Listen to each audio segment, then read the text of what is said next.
Hi everyone.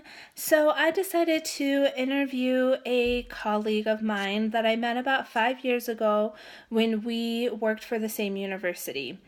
Um, we both served under the umbrella of student services and we coordinated different programs within under that umbrella. The commonality for our programs was serving first generation low income students. At the time, she was a program coordinator. Her job was not only to develop, but it was also to implement her program. It was also looked at as being a scholarship program. So the program was based on a college prep curriculum that was offered in the summer and throughout the academic year. It mainly served as a pipeline to the university for first generation low income students, which mainly consist of different minority groups. The ethical dilemma that my colleague faced was she felt that she was misleading the students into a perception that the institution would fully be able to support their every need all the way through to graduation.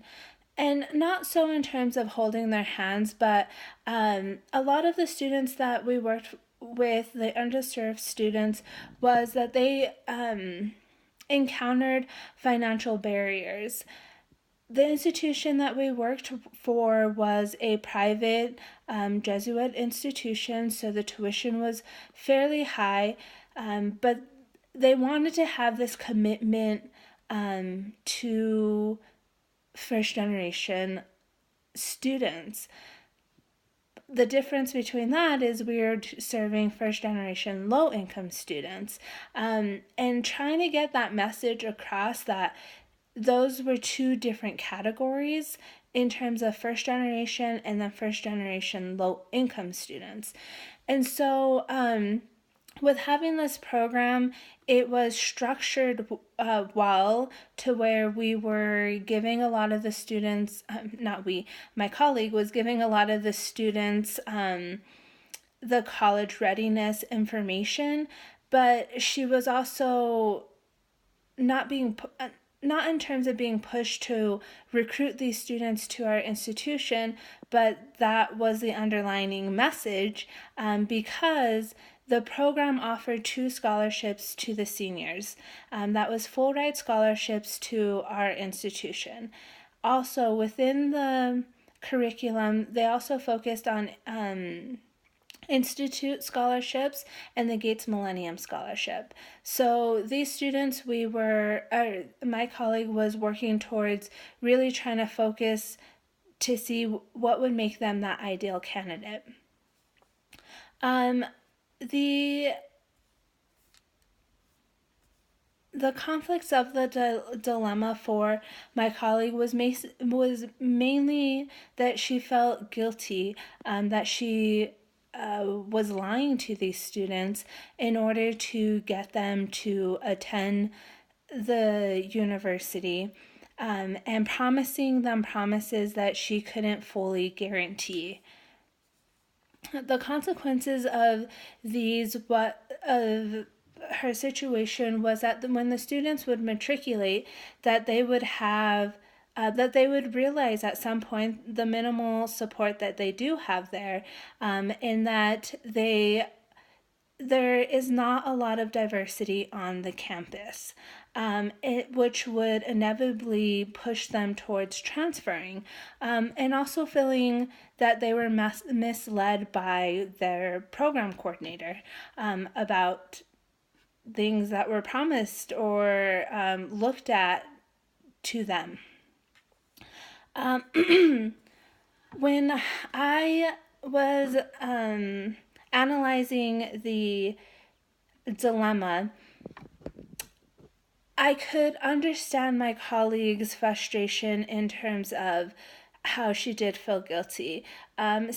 Being in a position and not fully feeling that your program is aligning with the mission or the values could be really hard to continue to do your job. We both were put in the positions because we both came from the background of a first generation low income background. So we had those experiences, and we wanted to continue to help lead our students towards tearing down those barriers.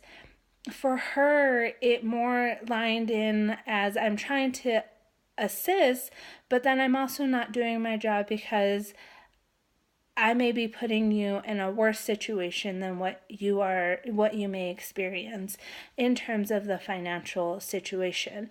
Because if the student didn't receive the scholarship, and they really still wanted to attend the university, well, then they are pulling out extra loans to be a part of, this family because that's the program they went through.